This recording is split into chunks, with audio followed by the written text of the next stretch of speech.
hard working, dedicated. Would like to dedicate this to those who never hate it. Can't nothing hold us down, can always go another round. Welcome to the underground, real sports with real sports guys.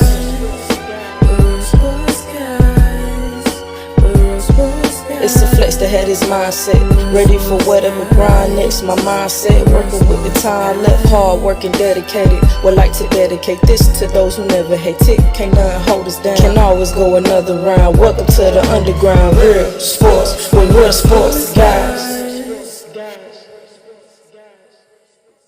All right, welcome to the Real Sports Guys, our March Madness preview show. My name is Devon. I'm here with Coach Cecil. I'm here with Coach Darnell. I'm here with my man Hammer. How y'all doing, everybody? What's up, Darnell? What you doing over there?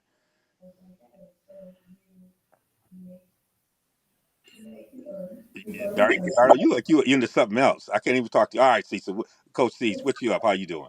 That's my favorite time of the year, man. This Yeah. is gear up time. This were the days that I'm taking off school. It Be in now front of now the you just screen retired. You just or laugh at just everybody else that got to work. now I don't have to. Yeah, now I don't have to worry about it. But this was shut your door and pretend you working time. Work production going down over here. And Carl can't even leave the job. That's a job of a No, guy trying I'm to off. raise I'm money off for his tomorrow. charter I'm off school. tomorrow though. Well, I'm Yeah, off tomorrow and Friday, but yeah, yeah, All right, we're but back. no, we had a lot of stuff I had to do. So yeah, so yeah. I'm And then we no got work. Darnell over You in there the hood, no work, distracted. don't eat, no Yeah, eat. yeah, we all hustling like that. We got Darnell over there distracted. What? I hope you're on your game tonight. You're a little slow now. You're off your fastball off a little bit. You ready? Yep.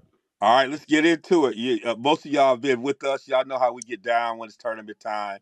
We're going to talk a little bit about, some of those teams that might be a little bit off the grid. We got it's can't trust the time. Now, Cecil and I spent some time in the Mile Invitational. We had some previews of some of these teams that might come up on the can't trust it list that historically have been on that. We've seen them in there. Darnell's been around some of these programs who historically have been up when we've been out there. They've run through Madison, so Carl's seen them. So we have it. We always got to throw a shout out to our man, the game changer, who got us down on this. So we got to talk about the can't trust it list. Obviously, with the selection, there was a lot of stuff around Carolina, so we'll spend a little bit of time on that. Carolina had their own rebuttal to it. We were going back and forth in the text message. If we could bring those text message statements, I don't know if we can. I don't know if they I don't know if we can do it for podcasting, but it was great conversation there. Then we're gonna try and set it down. Who do we think got it? Who's gonna make it there to the end? And then, as Kenny Smith would say, regular season is where you make your name. In the playoffs or March Madness is where you make your fame. Somebody is going to become a household name here, and so I know there might be a couple ideas of who folks think might be one of those folks that we just are going to be energized by their performance. So we got a lot going on, guys. We're going to get into this and have a little fun. We want to make sure that if you want to try to challenge us, we got the RSG Tourney challenge. You can go to our Facebook page; it's posted there. And the way it works is there's three prizes. The number one prize is a championship belt. But if any one of the RSG personalities get that top slot, you got to wait till next year. So you got to outduel us. But if we take all three slots, nothing goes out. We got some prizes, and we're gonna keep advancing that. But you got to try to outdo us to get to that spot. Last year, Joy had to hold it down for us because we do it the year before. My sister came in and called it out and won the belt. I couldn't let her do that again. And so we got a lot going on here. So make sure you join in for that. We'll try to post it. You can get all. It's got to be in by tomorrow. We also have a women's challenge and a men's challenge. All right, that's enough of that. All right, let's get into it. I want to start with just your overall thoughts about how this field has come together. I'll start with you, Coach Cecil. Just as you look at this field, what's just your overall excitement? Yeah, I know we had some, the first four games that happening, but just your overall feel about what you see with this field. This is going to be probably one of the most interesting tournaments for me that I see in a long time. There are a lot of teams that can do some surprising things, that can make some runs. I think the top teams are going to end up coming out, obviously coming to the surface, but it's going to be an interesting run. There's a whole group of people that at any given moment could upset somebody, could win, could turn everything upside down. I mean, I know we're going to get into particulars, but one of the teams that intrigues me is Drake. Yeah. The whole group of guys that came together at a school, a bunch of D2 guys out of the portal that are balling right now, and they're kind of interesting. And there are a couple more there like that. Lipscomb's not bad. I mean, Lipscomb is a school that could surprise some people. So from these early rounds, like I said, I think the cream's going to rise to the top eventually. But I think there are a lot of teams that have the ability to go a little bit deeper than we've ever seen before. So that's going to be exciting. Darnell, I mean, when you think about these tournaments and you start thinking about some of the keys that have to come together for teams, what are things that kind of rise when you think it's tournament time, that teams who are going to make some type of run, they got to have certain components as part of that when you look at a field like this? What are some of the keys to teams trying to advance in a field like this? Well, number one, you got to defend without fouling. Mm. One of the biggest things that can swing these matchups, especially in the single game elimination style tournament, is you got to stay out of foul trouble, because that could really swing a game. We've seen it happen time and time again. You got to rebound, and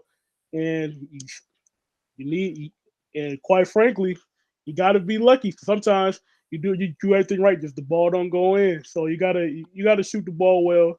You got to rebound. You got to defend without fouling. Those Yeah, are my three keys. I mean, you put together some real good things, because part of it is when I look at a team, can they win when their fastball isn't there? Right. Right. And, do they, can they pick it up on the defensive end? Or if they're missing, they're having do they have something to go to when their best isn't happening that night or whatever it is? And do they have the ability to be gritty and do some of the things that you talked about? I think are key. Carl, I know you've been watching, as a fan for a while. What are some of the things that pop out to you when you start to evaluate and look at a tournament like this that has players all over it, that people don't know about? Well, bluntly, I look at the defense. I mean, that's why I give you a little preview. That's why I'm picking who I'm picking. Hint. Defense, I think, is key. Defense wins championship. That's the thing that I really like about the college game compared to the pro game, which is just unwatchable right now, is that you have the defensive intensity. I think equalizes things. I think that's going to be the key to this tournament. And you look at all the cream of the crop. They're all very good defensive teams, if not elite teams. You're not gonna have a team that's try to outscore somebody and win, like North Carolina did last night. So, but yeah, that's the main thing, is I think defense wins championships and defensive intensity, and it's great seeing the college game because the fundamentals are still there. And again, I think with the expanded shot clock, as well as just better coaching, I think again defense can equalize things and make Cinderellas like Drake or other teams be formidable in some of the earlier rounds. But again, the coach said the Queen's gonna rise to the top of this, just because of NIL and other things. Yeah. So, Coach, we'll go down. You've been watching this tournament for a long time. You've coached, you've connected. I think the thing that we just talked about this. When I work, this is like, you always get a personal holiday. This is usually my personal holidays. Hammer knows that. I got a place down in Rockford. Thursday, Friday. I would probably put these days on before I did any other days. Like, these are days I'm taking off, and there's memories associated with this. I can go all the way back to college. When you think about, you've been watching this, for a long time, what are some of the things that just stick out to you in terms of memories or players that just stick out to you as stories? Because I think what's great about this are the stories. Well, and this is a little more personal in a lot of ways, but one of the things I used to do, because the tournament was so important, but also it came at the same time as the Division III National Championship playoffs. That's right. And so me and you'll remember Jim from the college, Moose, our man Moose. We would book our trip to the national tournament and go down under my coach's passes and hook up with all the coaches and watch the Division I tournament during the day into the early evening, and then go to the Division III championships in the evening. And so you're in a room with a whole bunch of Division III coaches that are Division I wannabes that are coaching and talking about what teams should do. And the biggest memory, of course, was being with Jim, who passed away several years ago, my buddy and my pal. But it's been a lot of great times down there at the Division I, Division III game, watching some really good Division I tournaments in the bar like we do here now, which I take the days off to do. And so that's one of the biggest memories I have of just watching this tournament. But this tournament, the Division I tournament's always been exciting no matter what, and like Carl talked about with the NIL and things like that. Yeah, more likely than not, the cream's going to rise to the top. But that's the way it used to be back in the day too. That's where North Carolina got their name. They were always up there. Duke was always up there. You could always count on certain schools that were always going to be in the mix late in during the tournament. But I go all the way back to the days when Leitner shooting his turnaround and finishing up the game, and Magic winning at Michigan State, and just some. There's so many games that I can't even think of that made this tournament exciting. But the biggest thing for me was just being able to sit and watch these games and just game after game after game after game, and throwing away my sheet after about the third round because I was already out of it, because you just can't predict for the most part. So those are the biggest memories that I have, are just the camaraderie and watching this tournament and taking that time off and watching these guys play, watching them go through this grueling thing over the course of 2-3 weeks to win a national championship. To me, that in itself is amazing. Yeah. Darnell, you kind of on the other end of the spectrum in terms of this time on it, but it's equally impact. Like, what are some of the things that you've had as memories in watching this tournament? And it's kind of been, something that you've held on with the years you've been able to watch the tournament. Well, I watched a lot of college basketball in my day, even though my day hasn't been necessarily as long. But my favorite moment will always be, I know we ask this question every year, but it's always going to be that year when Michigan State played Duke. Well, actually, on 2 occasions when Michigan State played Duke, right? So the one I always say is when Cassius Winston and them played Zion Williamson, R.J. Barrett, Cam Reddish, and the crew, and Michigan State. They took them down. That will always be my favorite moment to this day. But then that also brought me back to another memory back in 2005 when Shannon Brown, Drew Neitzel on the team, and they beat Duke. I always remember that because I was at my grandma's house out in Arizona, and my cousin, he's a Duke fan. Well, he's not. Well, my cousin is one of those guys. My cousin Cam is one of those guys that he liked every good team. He loved Duke basketball at the time. He loved Miami football, which turned into him liking USC football. So they were talking all that stuff about Duke, and Michigan State took them down. So those are my favorite moments. But like I said, watched a lot of basketball. I can still remember UConn in their run with Emeka Okafor and Ben Gordon. Carmelo Anthony's great run in 2003. That was a great one as well. You had Florida going back-to-back with Joakim Noah, Corey Brewer, Maurice Spates. Those were good times as well. Anthony Davis, you know what I'm saying? March has always been a fun time of the year.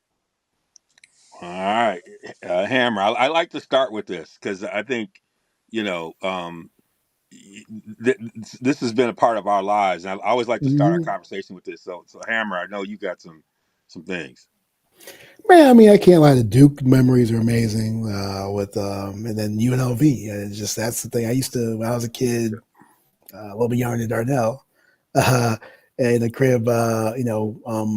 I used to watch ULV basketball late night to 10, 11 at night. So it's just college games is exciting that way. Really, when I was younger, it was really to see sort of the future pros, and now it's a thing where with my ability to be in a college town like Madison, really follow that and see people like Dalton Connect live, just seeing the young bucks who are going to be the stars.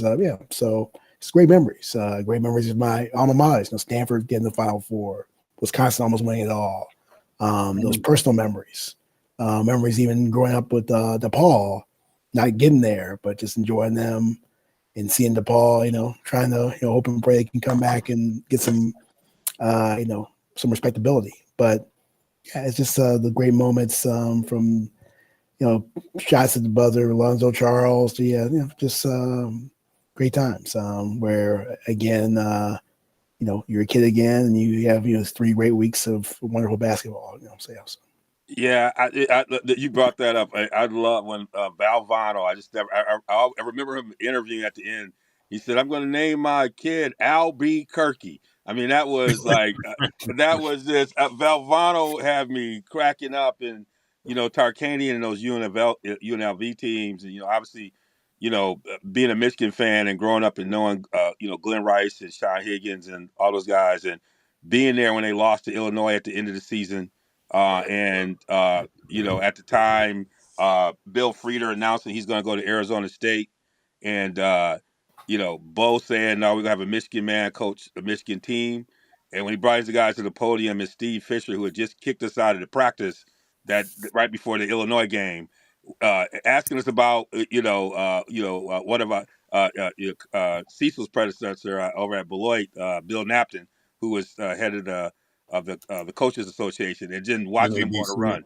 Yeah, watching them go on a run, and Glenn Rice still having records from that run. I mean, if you go look in the record book, he was clowning. And obviously with the Fab Five, but also the tragedies. I'm thinking about when Hank Gathers died, and then Bo Kimball and that group had to kind of go on a little bit after that, and just the emotion around that and teams carrying it. But those kind of things remind you, like, even how a season ends, a regular season ends, doesn't dictate what somebody's going to do once they get into the dance. Like what triggers it to get it going. So all those things are amazing. And obviously, we've been around to watch with Wisconsin and Frank the Tank did and all that. But that's what we love about the storyline. So as we look at this, and you look at what's going on, we started this tournament off with a big debate about Carolina. Carolina went out and beat, as I told Hank, as I told Darnell, that a depleted San Diego State team, but they did do their thing, and just this whole argument about who gets in was part of the conversation, which I think quickly has turned this page. But there is something about how they're selecting these teams, and about who gets it. You see the SEC has 14 teams. I could say they probably deserve 14, but just how the Carolina thing, Darnell, I'll give you a little bit of space because I know you've been trying to defend Hubert. What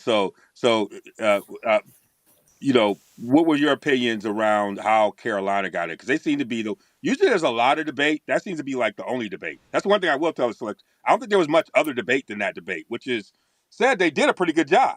That was the only thing that people debate about. Usually there's more debates, and that was the only one. But what was your thought about how that all unfolded? Well, I haven't really been watching a whole lot of media about this type of deal, but they're a bubble team. It's debatable if they deserve to be in or not. So I don't really have too much of an argument about that. They did end the season playing pretty well. They won 8 of their last 10 games going into the tournament. So usually you want to be playing your best basketball going into the tournament. So I think that could have played a factor into the decision.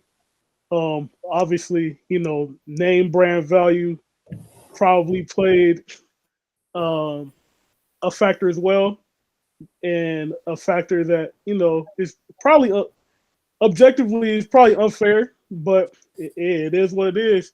They let them in, and they proved them right. I mean, Mhm. at the end of the day, once you win there, you still gotta perform, and we'll see what happens next round. But they made a statement in the playing game. And I'll go to you, Caesar, because we had a chance to watch them a little bit up close and personal. We spent some time watching this team, and kind of do it. But I want to give people a sense of the debate, and I had to look at this a little bit more. The debate was on they were 1-12 with quad one wins, and sometimes trying to figure this thing out is like calculus. But just so people who are listening can understand, quad one wins are victories against teams ranked in the from 1 to 30 in net rankings at home, or a team ranked 1 to 50 in net rankings uh, uh, uh, in a neutral site, and then teams are 175 in kind of on the road, and then quad two wins are pushed those rankings out. So it's at home against teams who are ranked between 31 and 75 at home, 51 and 100 on neutral site, and 76 and 135 on the road. So it's you're still in both playing quality opponents. They were 8-0 against quad two teams. So that's another group. And I think that might have factored into, like, as you were saying, Darnell, down the stretch, they were winning some games. Maybe those games were against quad two teams, right? But they're still probably more conference, right? But they're still, they probably perceive them as good victories. So I just Yeah, wanted, but at the same time, you play who's on your schedule. yeah, I mean, yeah. But that's true for every other team. You play who's on I your know. schedule. Like, and so the argument about Indiana and West Virginia, they had the same thing, but they had better outcomes. So I think that's a part of the thing. But we had a chance to watch them. Cecil, you had a chance to watch them. Like, you got a coach's eye, up close and personal. This is a team that shouldn't have 1-12 in quad one. Like, you watch them. What were your opinions? Like, you had time to like really examine this team. What'd you see? Well, I mean, we talked about it from the jump. It's interesting how early on you watch people and you see how they progress or don't progress, and then you Yeah. can start pointing out why they're not doing well and or why they're doing well. Yeah. And I think, especially in November, and at a competition like Maui where they're really playing hard, and right away there was some inconsistency with how North Carolina was approaching the game for this season. Yeah. They even tried to take RJ off the ball, have him be a little bit more, less of a general out there and more of a person that go to the score. And that's not where he's at his strength. And he kept trying to do that all the way up until a third of the way through the season. And then moved him back to the point of most of the time having the ball in his hands to handle the ball and make things happen. And that's when he got his stroke back. And that was stuff we saw early on where Huber was trying to change things around a little bit, partly because he was undermanned too, because he really didn't have any size or I should say anybody with size that was going to attack. And so he tried to play away from them. And we said all along that you got to do something to play toward them, because that's kind of a North Carolina thing, and something RJ was used to doing. The other thing is he didn't make a decision to go to a more aggressive style of a game, maybe because of the bench. I don't know what he was thinking, but it wasn't just our observation, but other people observed that maybe you need to do something with tempo. Maybe you need to get people off base. You got athletes, you should maybe do that. He didn't do that till late in the season, and that made a difference for him too. So a lot of things that he just didn't want to do early on in the year, or he adjusted to later in the year, that we saw in November that he went to, and it started to work. And then, of course, I don't know how you don't know you have Lubin on the bench, and again, the idea of making the comment that he wasn't ready, well, that's your fault. Yes. Because you look at this brother play now, he's the real deal. And he should have been bringing him along the whole time. And he's made a huge difference for him in that. And so, again, you need to look at that and say, man, you should have been bringing this cat along a long time ago, because obviously he's got skill and he's proven it out late in the season. But again, that was something else we saw. He had no presence inside or no toughness inside. The guys who were playing inside were soft. That's the bottom line. They were soft. They couldn't finish and they couldn't rebound. And Lubin's even helped up their game. So yeah, there were some things early on that we saw but North Carolina is a good basketball team. That, and to your point, Darnell, they could play good basketball, and they did play good basketball down the stretch. I wasn't sure though, Darnell, if you said they were a bubble team or a Bubba team, and that's how they got in. Okay. Oh, I said no. I just said they're a team that's on the bubble. They're a team that's on the bubble. I wasn't sure. They're both. They're both. They're both. Both. Bubba Cunningham's team and Bubble team. Both. There's a lot of controversy around that. Yeah. And well, he stepped out the room. Let's excuse himself. Yeah, supposedly, get out. But supposedly, yes. Yeah.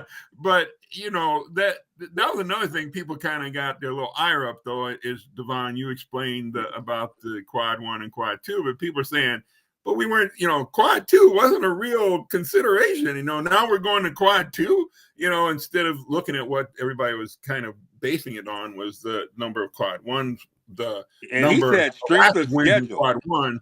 Yeah. And they said that we're not rewarding people for who they schedule. And that's the other thing people had issue with is they kept saying, well, they had a very tough schedule. Well, that wasn't supposed to be a criteria based on who you schedule, because your schedule and you play who's on it, and you have to have good outcomes with it. But bottom line is they're playing better basketball because they're doing things.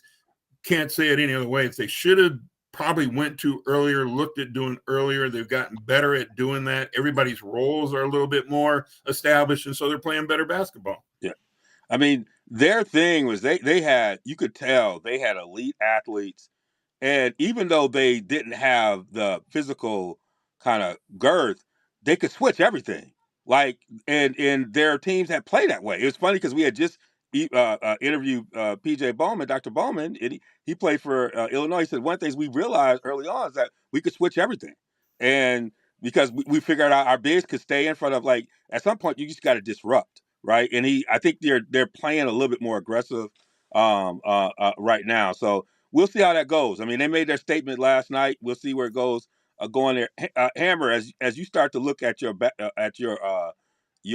brackets, what are some teams that are off the grid that you say are teams to watch? Are there some teams that you have that this is a pretty interesting team, and if they hit right, they could go on a run? I like Yale, man. I like Yale. It's just like a Stanford guy to say, I like Yale. You like the they're very skilled. Ain't that Obama's brother? No, that's not Obama's brother. Okay, Brother Jones. Yeah. I like Yale. I think Yale upset. I got Grand Canyon doing sweet stuff. I like Bryce. I like that team. Bryce Drew. So there's some teams under the radar that they're good, but I don't see anybody busting the bubble or busting a break, I should say. But yeah, those are teams that looking at. I have 5 Point winning one. I like them. New to the scene. So yeah. So against Purdue, one of the true can't trusted teams. So yeah. So they are. Yeah. Oh no, straight up. Yeah, and so that's where I have some of the surprises in the tournament. But definitely Grand Canyon is the one that the Cinderella I have going the farthest in my bracket. Just the way I have them where they're a couple against Maryland, and then I got Memphis losing as well, and then I got them going to Sweet 16 to face Florida and get crushed. Yeah, so but that's I like the team. Yeah, so I like the team a lot. Grand Canyon, yeah. I love Hammer. Hammer tells you I got him going to the guillotine after they set stuff up. Get crushed. He ain't wrong. Yeah. He ain't wrong. Who are some of them sleeper teams? Are teams that you like? They might put something together. They might have one of them Kansas State runs. Well, I don't know how far. Because I like McNeese with Will Wade. They're one of my just got the job teams. at North Carolina State. Yep. I guess they don't have an AD that's another like crook. Another crook. Yeah, another crook. Yeah. Hey, he was let's say he was ahead of his time. He was ahead of his time. He was on wire. He was on wire, bro. He said, wire. He said, he's like, I'm paying him enough. Or he said, I'm paying him enough. Oh yeah, VCU was another team. I see. I got them winning a game or two. I think Liberty is a team that can make a push here. I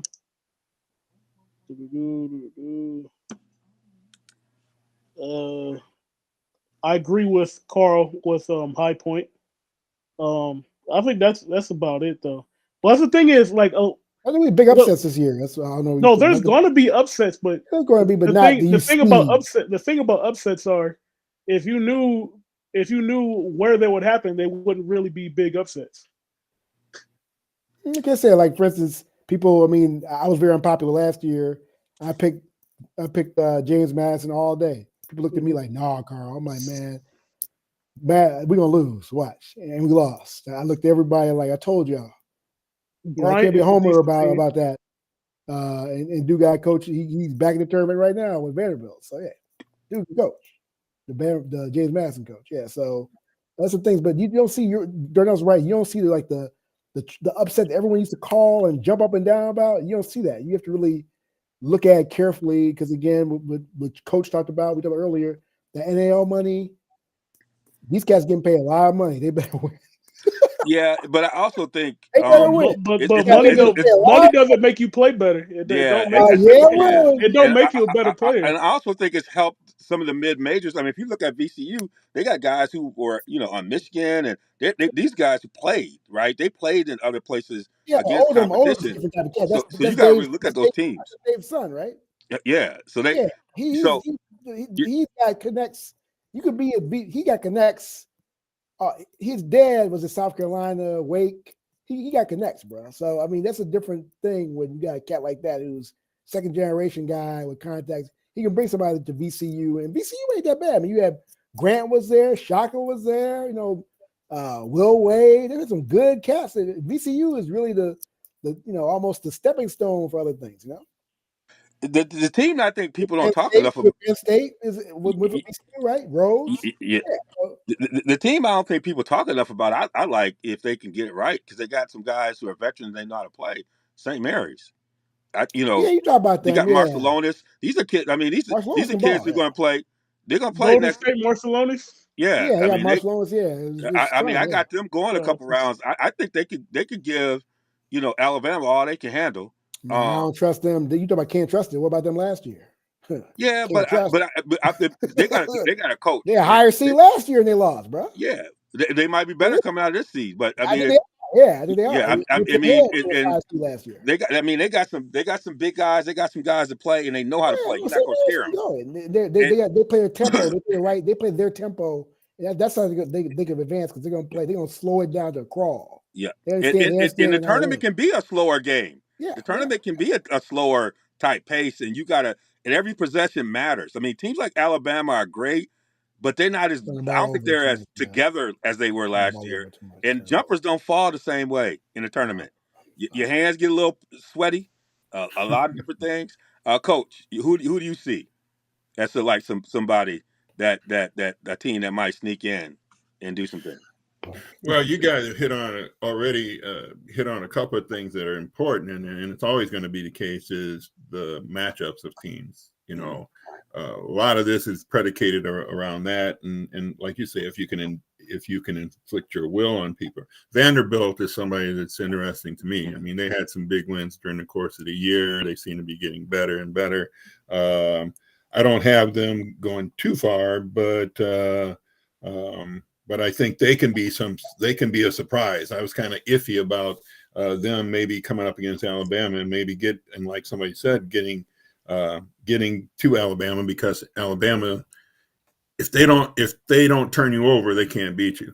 Yeah. If they can't turn you over and get easy buckets, and Vanderbilt's a pretty good team with taking care of the basketball. The other one that I was surprised but glad to hear that I wasn't crazy was Grand Canyon. You're crazy, coach. Crazy, coach. No, I mean, I just think they play hard, they play smart, they play together, and I think they sneak up on people. I don't think people expect them to be as athletic and as good as they are. Now, the tournament is not time to sneak up on anybody, but I think they're going to go, and like you said, though, once they get to Florida, it's a wrap. But at least they'll make a good showing until that happens, I think. But I do agree, too, that it's hard to say upset these days. Even at 116, which we learn, and it's still the highest percentage chance that that's not going to happen. But 215s, 314s, those things happen all the time and can happen all the time. And so it's hard to say something's actually an upset in this day and age. But, like I said, those are my two teams that I think have the most surprising to me that they could go a little bit further than people expect. Do any of y'all have someone that or a person that you think might make their name in this tournament that nobody's thinking about? To who? Yeah, nobody Meaning that you always No, I'm somebody saying like because yeah, I'm saying that like there are guys that I the think average person they doesn't can know. break out that the average people don't know, but Yeah, college basketball people know. we're Like not worried about like college basketball people. I would What I'm say saying like is I'm talking PJ about Haggerty, yeah, like yeah, PJ Haggerty. yes, We know PJ Yeah, because we yeah, watch he's a college ball. basketball, but Yeah. regular people don't know who PJ Haggerty is. So if yes. PJ Haggerty going and have one of those 40-point games like we know he can do, he's gonna be all over the place. Yeah. Mhm. And we watch him up close and personal, and he get rolling. Yeah. You can't put it. You can't put the genie back in the bottle. Once he get going, he takes some shots. He can't put the genie back in the bottle. He's one that he can carry you a couple rounds if he Yeah. gets to feeling himself. Marshall Lawrence's kid. Marshall Lawrence's kid. He can carry a couple rounds too. He's a bucket. Yes, Yeah, yeah. yeah, So They're not scared. They done been around pros. They walk. yeah. Those are kids that they're not camp kids. Those are kids wherever you want to play, they play. And that's the Haggerty. We gonna play at the park. We go. Some kids they good in the AAU. They like conditions to be right. They want to be inside with the AC. He's such the kind of cat. Anytime you want to go, he's willing to meet you there. That's a kid that you get a little nervous about. Anybody else you feel like folks might need to get to know that who could go on a run? I think slowly but surely, maybe more people hear about him. But again, people in basketball know about him, and that's Jace from Michigan State. Yeah. These last few games, he's starting to light it up a little bit, and he was a little bit. I thought he was, as I'm seeing him do it now, I'm thinking I didn't even know he had it in him, and I saw him up at close. I thought he was good, but I didn't know he was this good. But I think he could make a name for himself in this tournament too. Yeah. I think he has the ability to kind of he's finding his way into his role, and I think he's relishing in it. You got to see how that shows out now. I'm kind of interested, and it's kind of a trend with it because they all play together in high school. I want to interesting, how Queen does from Maryland. I mean, Yeah, because we were LeVon talking Turner about, then guy. I watched him in the tournament. I'm like, man, you can't speed this cat up. Mm-hmm. And I'm like, when he starts to continue to extend his game a little bit, I mean, in the league, I mean, he got all kinds of stuff, but he got that old school kind of quality. He don't ever look like he gets. And then his combination with Reese's brother, they got nice little Julian Reese. Yeah. that's a tandem you can't mess with. That just it travels like a running game. And that's an interesting duo to see. And I think the average fan, like we know, and they know he's a young guy, but the average fan might not. He's the kind of person, and he's got the personality that could be interesting in a tournament. He's a youngin, but I like where he's gonna go. I'm interested. Y'all know much about like Drake? Looks like they're gonna be good. And they got a guy. I watched a little bit of his highlights. Their top guy. He can score. And everybody's kind of, are y'all bought into Drake? As everybody's thinking Drake can do their things. They seem like a team that can. Are y'all bought into them? I got them going a couple rounds because sometimes you got to you got when you have almost like a Wally Zerbiak, like I say, sometimes you Yeah, catch I it. have Drake winning the first round, but I Yeah. got to run it into one of my Final Four teams in the second round. So I don't have him upset. I think again, I just don't think it translates. They have a great story, but I'm not feeling Drake right now. Yeah, so All right. So yeah. as we get to here, somebody is going to cost somebody some money. And we've identified that early on. There's some teams that have hurt some folks late over. Arizona's been on that all-time can't trust it list. They always had the players, but they cost people their pensions. Folks have lost their cars. There's always a coach or somebody that's costed. We want to also protect our listeners. We're gonna let you know. Look, you can mess with them if you want to. If you get burned, we told you can't trust them. All right, you can't trust them. And so let's start with who you might have on your can't trust it list. I got to start with Hammer. Who you gonna have on your can't I trust told it you list? Purdue, man, all day, all day. They lost to a 16 seed all day. I mean, and it looked listless. I mean, that's the thing about like usually. I mean, you were like wondering who was the one who was 16, bro. You got Farrah Dickinson out there, and I'm just like, dang, like they look like Purdue. And Purdue looked there like Farrah Dickinson, man. So I was like, I mean, again, I told you I got a Matt Painter story. Like, I met him at the airport up in Shy, and like, I was real tired. It was 5 in the morning, man. And I knew he looked familiar, but I didn't know. And I was like, sir, you look familiar. Who are you? I'm Matt Painter. I'm like, oh yeah, you Matt Painter. Okay. Can't trust him. That's what I said to him. Can't trust him. But no, he's a mean dude, man. But no, I just That's Purdue. Cecil's boy. That's the That's boy. Cecil's boy. Yeah, Oh yeah, he's a good brother, man. But yeah. yeah. But no, that's the thing. Me and I just Matt. don't trust them at all. I don't trust them. They're the perennial can't trust them. Purdue. And I knew All right.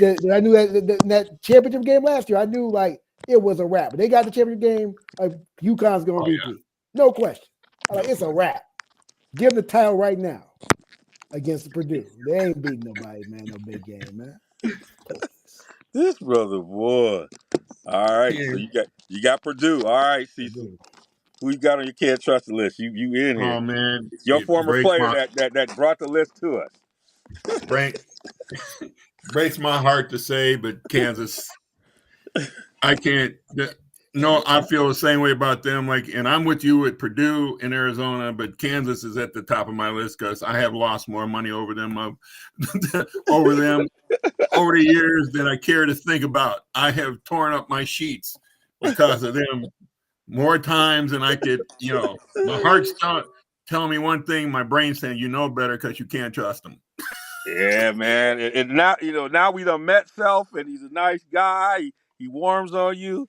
Yeah, we got to defend against it. We love you, brother, but we got to defend against you. Oh Uh, yeah, we, yeah. we can't go down with gasoline. So we got Kansas. Okay, Darnell, who you got? I got Illinois. Watching them throughout the Yeah. season, watching them throughout the season, I do not trust Illinois. I got them losing the first round. Oh my goodness. I could tell you somebody if they don't do the right thing in this tournament. I'm not saying they own the can't trust it list, but if they don't do the right thing, they will be on the can't trust it list. Is Auburn. Yeah, oh yeah. If They were on Auburn the come list. in, and I'm a Yeah. little bit nervous because they just have been looking shaky down the stretch, and not that they can't turn it back on, and he made his Final Four run, but he's had some early losses. I'm trying to lean into him because I believe they got the dog in them and they can do it. But sometimes I don't want to hear a coach making excuses like we played in a tough conference. You got to shut all that off. Like none of that matters right now. And and I like them, but they could be somebody that you can't trust. I don't know if I'm gonna trust Alabama. A lot of people love Alabama, man, and I'm not sure if I'm on that. I look at it. I'm like, there's something that might not translate. So Well, there's yeah. something that's missing. There's something that's missing from Alabama. Yes.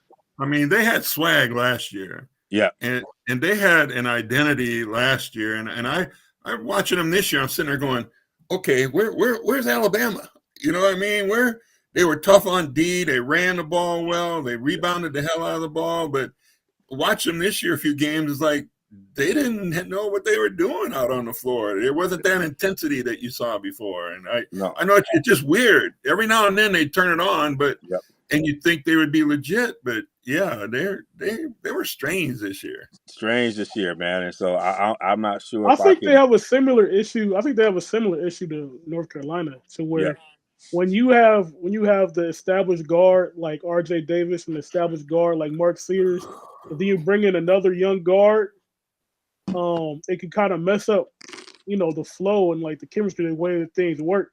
Like LeBaron Philon for Alabama, Elliot Cadeau for UNC. Yep. Also, with Arkansas, DJ Wagner, not Yep. DJ Wagner, but Boogie Flan. Mm. You saw when Yep. Boogie Flan went down. You know, Boogie Flan's a very talented player. He's coming back though. He's going to be a lottery pick. But as soon as he went down, they started picking it up because John L. Davis was able to do a little bit more. So sometimes when you add that little bit extra at the guard spot, it can mess up the flow a little bit because that guy is used to having the ball in his hands. Mm-hmm. Yeah, I think you're hitting it right on the board. So we got some teams out here. We let y'all know, choose wisely and don't put too much money on it. Don't put your savings on it. Don't put your car payment on it. Put a little bit on it. Test a little bit out, but don't put the whole thing on it. All right, let's get down to your Final Four and your championships. I'll start with you, Carl. Tell me who you got in the Final Four, your championship game, and your champion.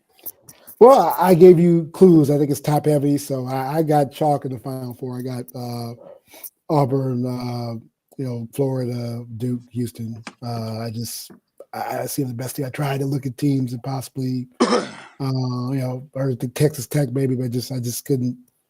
Yeah, I was convicted. My conviction was that the top four teams are the top four teams, and yeah, I think that's what they're going to be there. The Final Four, they're going to be there in San Antonio. All right, for you, Cecil, who do you got as your Final Four and your championship, and then your champion? Oh, excuse me. My bad. In the championship, I have Houston and Auburn, and then excuse me. Houston, Auburn, and who you got winning again? Houston. Defense was championships. Yeah. Okay. All right. Oh, there was some foreshadowing earlier with the way he set it up. All right. Yeah. I knew Darnell again. We'll go with Darnell, then Cecil. Oh, okay. My final four is Auburn, Texas Tech, Duke, and Houston.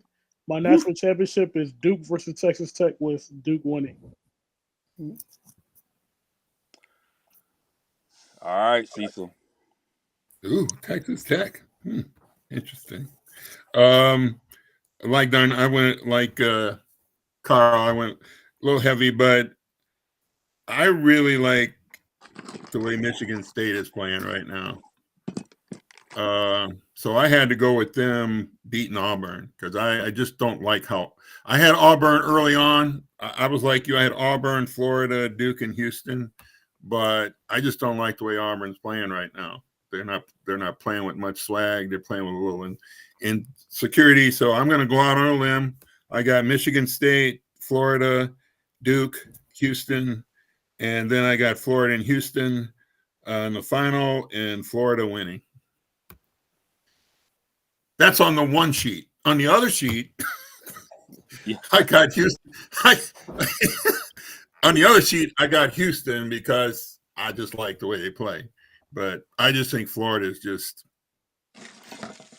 they look ridiculous right now. All right. Okay. And I'm left from. So I'm gonna go with this sheet. I got a couple sheets, but I'm gonna go with this one because I think this one is so there is a stat. I'm probably gonna get covered. There's a stat that since let me see, it said since 2004, the champion has come from teams that were ranked in the top 12 in week 6 of the AP top 25. And so I look at this, I think I might have captured all these teams might have been there except for one. So I got Michigan State, Florida, Duke, and Gonzaga, with Florida and Duke, with Duke winning. And the reason why I got Duke winning, one of the things when you look at Duke is in the top in terms of efficiency in defense and offense. They can do it on both ends of the floor. They cover. It's back to what Darnell was saying about the ability to get through. I think they are defensively. They got a depth lineup, and so being a Michigan fan, and I used to call Duke the Camp Kids. They got some Rough Riders now, and so But Florida, it's a guards game, and plus they got bigs who can handle, they can defend, and so but I think Duke's got something. I think they got some grittiness and I think when they face teams, if they were to face an Auburn or whatever, I think they can match them defensively. But they can score from anywhere on the floor. They got depth, and so and then I think Michigan State. This is one of those Izzo squads, man. It's just he every once in a while he marinates it. He gets it going early on. He tested it in Maui. He starts building them up, and then they get to a point where they reach that crescendo. It's like I've been waiting for him to do it. It feels like this team's got that for him as well. And the Zags were interesting because and they on the can't trust the list, but they got one of the better point guards in the country, and they just have been. But they got players. And I think that they might remember that they can play, and if they remember they can play, they can give a lot of people problems going through it. So that's why I have that and where I settled in on it. So I could be losing a lot of money. I'll say But Gonzaga is interesting. yeah, I don't know about that one. But there's always a team you said I didn't know about them. They got Yeah. coach who understands. In this tournament, it's going to come down to how coaches prepare and get their players going, and they got the pieces to execute. They and they had some wins, they had some losses. Nimhard's going to play, but he's been playing well, going down the stretch a little bit. So Yeah, I forgot to add them to can't trust it. That's